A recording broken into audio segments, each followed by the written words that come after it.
Ce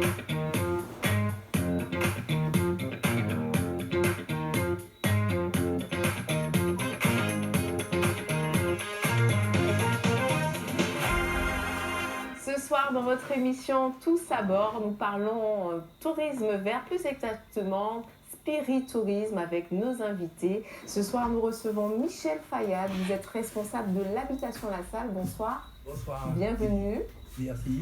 Nous avons également Malika Nestoré du Parc naturel régional de Martinique. Bonsoir Malika. Bonsoir Kelly. Alors chaque soir, nous recevons un artiste et ce soir, nous recevons Namix. Bonsoir Namix, ça va? Ça va bien, merci. Très bien, au plaisir de vous recevoir. Et pour m'accompagner, le chroniqueur tous à bord, Bruno. Ça va Bruno? Bonsoir Kelly, ça va, tout va bien. Toujours de bonnes adresses à nous partager, Toujours des de bons bonnes plans. choses à faire découvrir et puis toujours à bord avec vous. Mais écoutez, nous sommes tous à bord, c'est parti. Et on commence avec Michel Fayad, dont vous êtes responsable de l'habitation La Salle. Oui, en fait, c'est une nouvelle habitation qu'on a restaurée de toutes pièces. C'est une ancienne sucrerie du XVIIe siècle, elle date de 1690. Et c'est vrai qu'avec l'engouement qu'il y a pour le spiritourisme depuis quelques années, notamment la découverte de la culture, du patrimoine et du produit régional martiniquais, c'est vrai qu'aujourd'hui, beaucoup de distilleries se développent, et notamment la nôtre, en tout cas le musée du Rhum, le train des plantations qui va amener justement à l'habitation La Salle.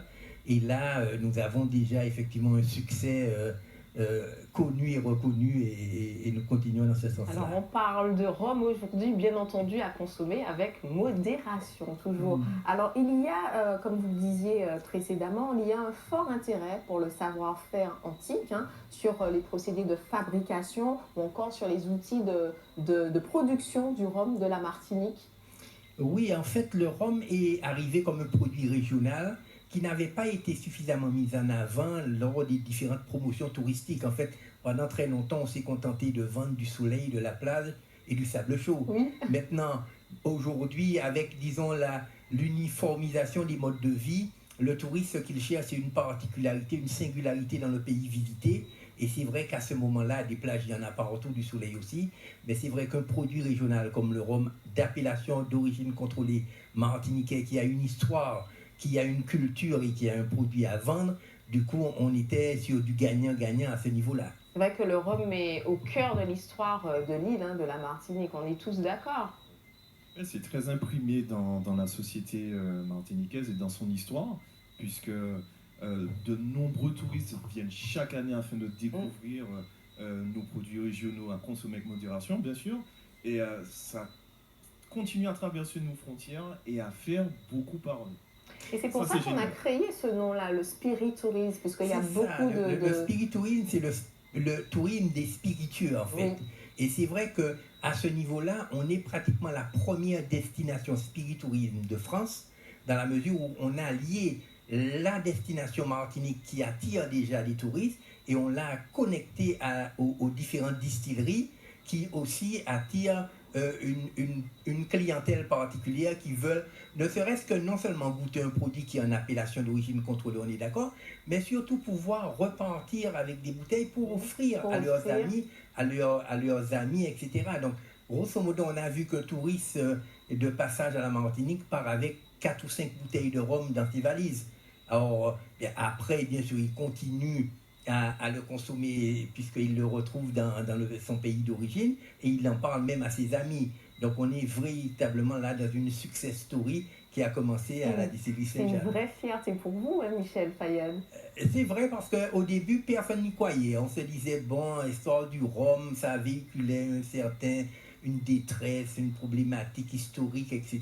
Et puis petit à petit, on a vu que le seul rhum AOC du monde, qui veut dire certainement le rhum le plus labellisé, en tout cas le meilleur rhum du monde, a séduit un petit peu tout le monde et tout le monde, disons, se sont associés à ça. Et aujourd'hui, le rhum n'est plus un alcool de détresse comme il y a quelques années, mais aujourd'hui, c'est devenu un alcool de fête. Et ça, on se réjouit de ça.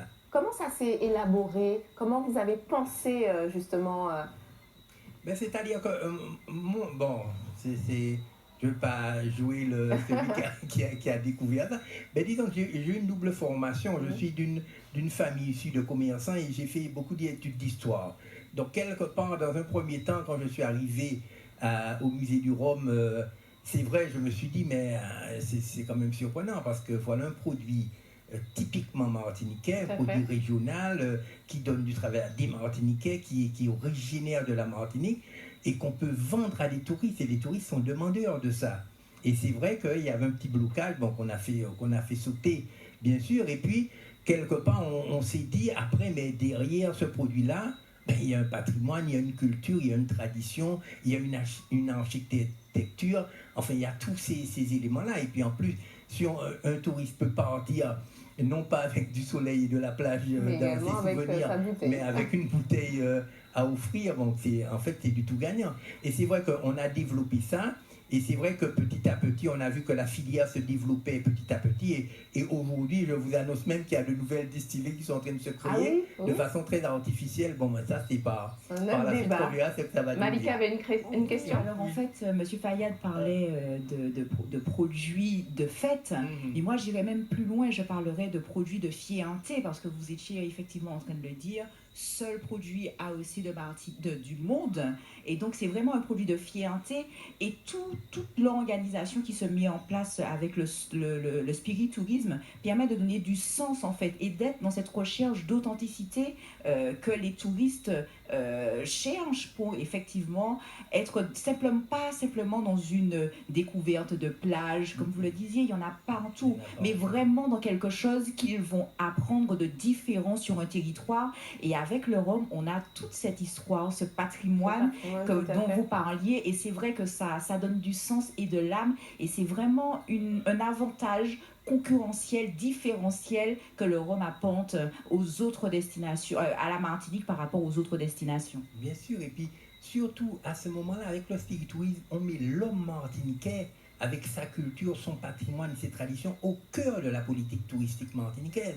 Parce qu'avant, on disait pratiquement aux gens, bon, vous savez, les touristes viennent pour se détendre, ils ont besoin de se baigner à la plage, etc. Mais personne ne trouvait son compte dans cette affaire-là. Tandis que quand vous avez une histoire à raconter, vous avez une culture à montrer, et qu'en plus vous avez un produit à vendre qui est reconnu comme unique au monde et puis d'appellation d'origine contrôlée, donc labellisé et reconnu par l'extérieur, vous vous dites, on a là un petit bijou dans la main, il faut absolument qu'on le protège et qu'on le promotionne. Et c'est vrai que j'insiste sur ce caractère de fierté. On dit souvent plein de choses négatives sur le territoire, et c'est vrai que de pouvoir valoriser ce produit, pour moi en tout cas, c'est vraiment une vraie fierté. Ah, mais je suis tout à fait d'accord, en plus, parce que je vais vous dire, en fait, pendant très longtemps, on nous a traités de produits de pays de consommation, de subvention, de défiscalisation et d'aide compensatoire. Et aujourd'hui, avec le Rhum, on montre qu'on est surtout un produit de belle production. Exact. De production de Rhum AOC. Et ça, pour nous, c'est un produit considéré comme un produit de luxe. Un produit de luxe aujourd'hui, absolument. Alors, pouvez-vous rappeler aux téléspectateurs quand on peut visiter justement l'habitation La Salle? C'est tous les jours? C'est-à-dire, c'est tous les jours de 9h à 17h. Alors, dans un premier temps, c'est vraiment une balade parce que les gens arrivent. Il y a le musée du Rhum avant, voilà, tout à fait. Bon, ils peuvent monter à l'étage voir une exposition de peinture parce qu'on a aussi une galerie d'art. Ils peuvent aller en période de production visiter l'usine, hein, je veux dire le broyage, la fermentation, la distillation, la mise en bouteille. Et puis ensuite, ils peuvent venir directement dans un petit train, le train des plantations, partir d'un vrai train sur rail. Une balade. Faire une balade dans les champs de canne et éventuellement les champs de bananes, des fois on en trouve, et puis arriver directement au bout de 15 minutes à l'habitation La Salle. Et là, ils vont découvrir du coup une sucrerie du 19e siècle, donc ils vont voir, disons, l'ancêtre de la distillerie, parce que la Martinique a commencé par des sucreries. Ensuite, après, ils ont fait du rhum industriel, notamment avec la mélasse. Et puis c'est après que ce rhum-là est devenu agricole, c'est-à-dire, comme je le répète parce que des fois il y a beaucoup de gens qui l'ignorent, c'est un rhum directement fabriqué à partir du jus de canne pressé. Très bien. En tout cas, on note tout ça à notre agenda des vacances, la visite de l'habitation La Salle. On reste toujours dans l'actualité du Rhum et c'est Bruno qui nous fait un petit tour, une revue de presse sur le Rhum. Alors, on va quand même faire un grand tour. Un grand tour. Comme Malika le disait, c'est une fierté puisque nos Roms traversent les frontières. Et savez-vous que les plus grands fans de Rhum antillais et martiniquais sont les Chinois et les Japonais. Ah oui. C'est incroyable. D'ailleurs, dans un des mangas japonais qui est très connu, qui s'appelle One Piece, il y a dans un animé, derrière le barman dans le dessin animé, une bouteille de rhum que nous connaissons très bien. Et tout le monde a été choqué lorsqu'on a vu ça. Et il s'avère que Eiichiro Oda, l'auteur de One Piece, est fan de ce rhum. Voilà. Donc, je l'ai dit, on va voyager. Est-ce que vous savez que nos rhums antillais ont remporté, martiniquais bien sûr, ont remporté 32 médailles en Belgique. 17 médailles d'or, 15 médailles d'argent et 5 grandes médailles d'or. Donc c'est véritablement exceptionnel. Le rhum martiniquais à la côte et il attire énormément de passionnés. D'ailleurs, pendant l'arrivée des croisiéristes, il est arrivé qu'on fasse découvrir certains produits régionaux à des touristes et à des visiteurs qui ont été véritablement impressionnés et régalés par cela. Et notre rhum voyage à toutes les sauces, cocktails, en pâtisserie, en gâteau et tout. Et c'est extraordinaire. Donc, alors, bien entendu, le rhum à consommer avec modération, on le répète. Avec modération, même si c'est dans une pâtisserie, avec modération. Alors, bien sûr, en Martinique, nous avons 13 rhums. C'est pharaonique, c'est incroyable. Même moi, quand j'ai découvert ça, parce que j'ai été estomaqué, donc je ne sais pas si vous pouvez confirmer effectivement. Donc voilà, et moi j'ai une question à vous poser. Est-ce que vous avez, hormis le vôtre bien sûr, est-ce qu'il y en a un qui vous a fait véritablement vibrer? C'est-à-dire, en fait, ils sont tous bons. Ce sont généralement des... Vous savez, même si la Martinique, c'est un petit pays, il y a ce qu'on appelle un microclimat. Donc, vous avez les rhums du nord Atlantique n'est pas les mêmes que les rhums du nord Caraïbe. Et vous avez les grandes plaines du sud, etc. Et tous ces éléments-là font que chaque rhum a une particularité, une typicité, hein, qu'on dirait dans le langage d'appellation d'origine contrôlée. Et c'est vrai que, très honnêtement, ça dépend du jour, ça dépend de l'humeur, ça dépend de beaucoup de choses. On ne peut pas dire qu'il y a un rhum meilleur que d'autres. En tout cas, on peut dire surtout que les rhums martiniquais sont, disons, à l'apogée des meilleurs rhums du monde, en fait. Exact. Et en plus, chaque année, il y a un grand événement autour des cocktails et aussi de nos rhums martiniquais qui a lieu. Il y a des concours Oui, il y a des concours de barman et je ne me rappelle plus trop le nom de celui qui a gagné l'année dernière.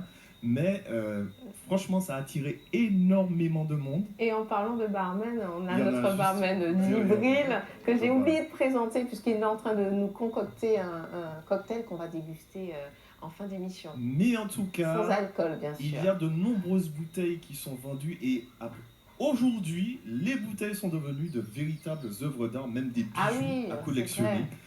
Puisqu'il y a une dernière édition d'un fameux rhum très célèbre chez nous qui est sorti. Et la bouteille est tout simplement splendide. Splendide. C'est important aussi le visuel. Oui, le packaging est important pour nous parce que il y a encore quelques années, une personne achetait du rhum, il mettait dans un sachet pour aller boire chez lui. Donc finalement, le Martiniquais achetait une bouteille de rhum pour lui-même par mois.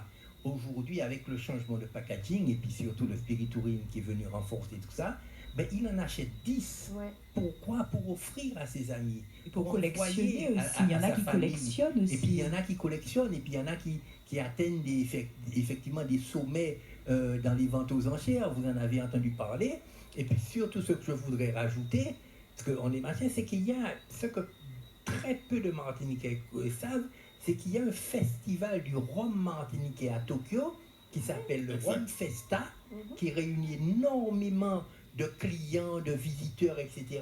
Et vous y participez avec les rhums bien sûr, mais pour les rhums martiniquais, hein, c'est pour ça que vous disiez, le rhum martiniquais a un succès énorme au Japon, parce que les Japonais sont très friands alors dans un premier temps c'était le cognac et d'aromagnac d'alcool vieilli, mais quand ils ont découvert le rhum, je peux vous dire que là, on n'a pas suffisamment de rhum pour le vrai renvoyer. que D'ailleurs, maintenant, il y a une variété de sushi qu'ils servent, non pas accompagnés de saké, mais de rhum.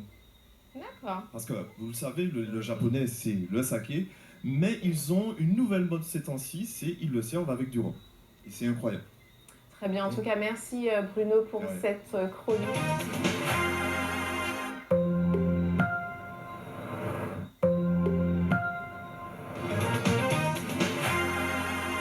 De retour dans votre émission Tous à bord. Comme chaque soir, nous recevons un artiste et ce soir, c'est Namix. Ça va?